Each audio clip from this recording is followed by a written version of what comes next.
We're going to look at the assignment operators. Again, I think you all don't have these images, right?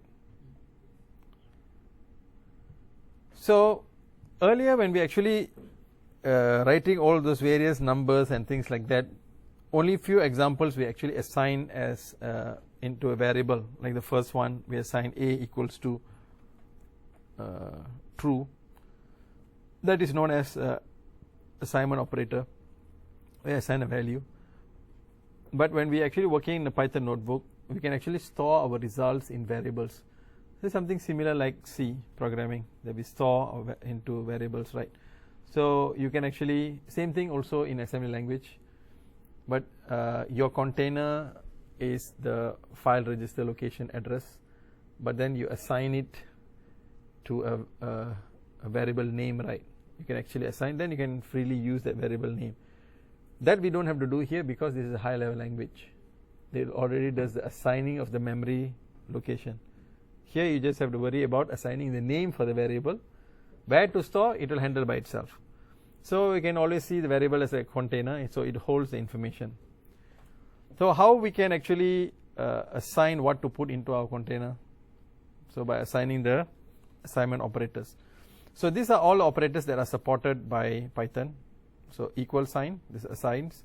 Now one thing good about Python is it has this plus equals.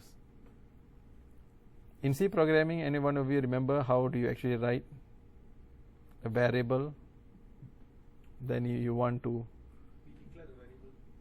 Yeah, of course you declare the variables. Then how do you actually add a particular value to that? So for example, you have my variable. So in C you write my variable equals to my variable plus 10. Right? If you want to add 10 to that my variable, then it will override into the my variable. In Python you have this my variable plus equals to 10. So it automatically will add 10 to my variable and update the value of my variable. So Python has that certain syntax makes the code short. So this is plus equals. So this is what it does, adds the value of the right operand to the value to the left and stores the result on the left operand. So if this is on the left hand side, right, this is on the right side, it takes the value on the right hand side, it adds to the left and stores the result in the left operand. The same thing applies to the subtraction as well. The same thing applies to the multiplication as well. The same thing applies with the division as well. The same thing applies with the modulus as well. And this is actually the exponent. It also works the same. So let us do write some example. So let us try to assign some equal sign. So let us write something. So let's say we want to create a variable height, then we assign it to 10. Then let's do width. This is, let's say, 3 times 4, and then the width times height. Now what you're doing now is you are defining, you are assigning, you have actually defined two variables, height and also width. Height you assign to 10, width is 3 times 4, which is actually 12. Then finally you're going to print out the value, the results of width multiply with height. So what is the answer that you'll get? You get 120. Right? So simple. This is how you actually assign. So assigning not necessarily means you only can assign just one value, 10. You can also assign an operator, 3 times 4, 3 minus 5, whatever, or you can actually assign whatever operation. Then you can, of course, you can perform any types of operation. So let's say if a variable is not assigned by any value, we actually get an error when we, let me just try to do this. If a variable is not assigned by any value, if it's not defined, then we get an error when we try to use it. So for example, let's type height with the capital H. Do you see you get an error? It's not defined. Now in Jupyter Notebook, when we are actually executing the code sequentially, right? So whatever that you have defined earlier, if you have already executed it, then you can actually call it back in all the other cells. It's no problem. But let's say, okay, you have run certain series of codes in Jupyter Notebook. The output always remains. The output always remains there until and unless if you restart or you clear back all the cells. If you don't do that, the output is still there. Then if you want to share your notebook with anyone, it will share together with the results and everything output. But let's say you download certain notebook which has all the output. Then straight away you go to, let's say, cell number 20. Then you just run that particular cell only. You may have an error if whatever in that cell 20 requires some declaration in the cells above. So you'll say that the name is not identified or this has not been done. So it practically means that you have to start from the top, make sure, or if you have the eyes to see it, then you can actually go to the cells where the defining of the variable is done. Is that okay? Now in this case, we have not even defined this variable. So this is one thing to actually indicate that the assignment of variable is case sensitive. Here we only use small h, right? Small h. So when we call, let's say we want to use, okay, what is height? Then obviously you'll get an error because the height is not defined. So you can see, how do you know the error? Height is not defined. So you can also copy this and put in Python, ChatGPT. Then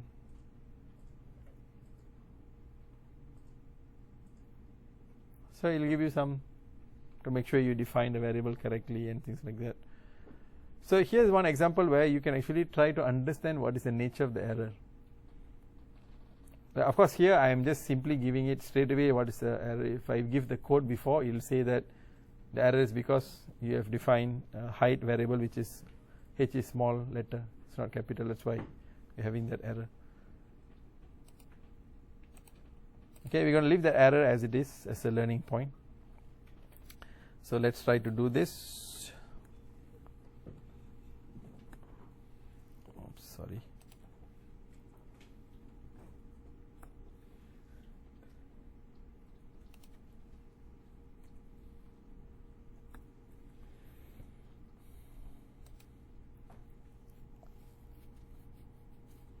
Can you do this? Assign the value 10 to my variable. So you use my variable.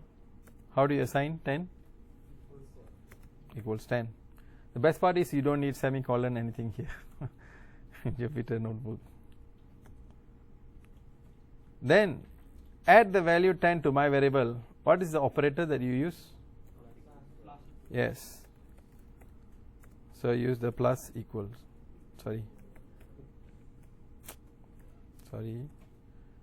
Plus equal 10. So this is automatically will take care, right? Then you want to view my variable. So you'll get the answer 20. So whenever you run in that particular cell, it will execute all the code in that particular cell. So this is one thing which is nice about Jupyter Notebook. You don't have to chunk the whole program into one cell. You can, but let's say if you have error,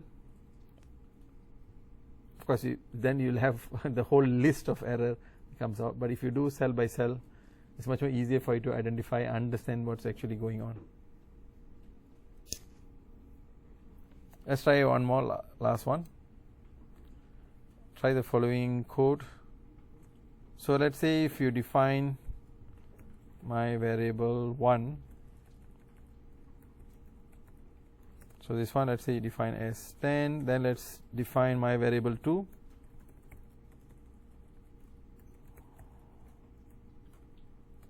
This one, let's say you define as 3.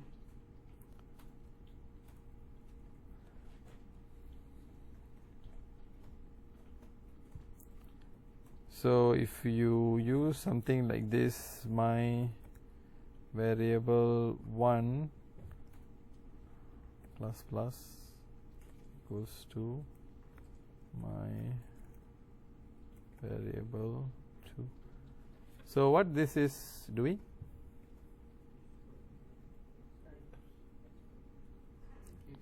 It's actually taking on the left hand side and taking the power off to the right hand side and storing the answer on the left hand side, right? So what's the answer that you think you'll get? If you take on the left hand side, this is actually asterisk. Asterisk means taking the power off on the from the right hand side. So the operation is my variable 1, which is on the left hand side, is by the power of the right hand side, which is 3. So which is, it is 10 by the power of 3. You store the answer at my variable 1. So you will get 10 by the power of 3, 1000, right? So that's what you get. Is that okay?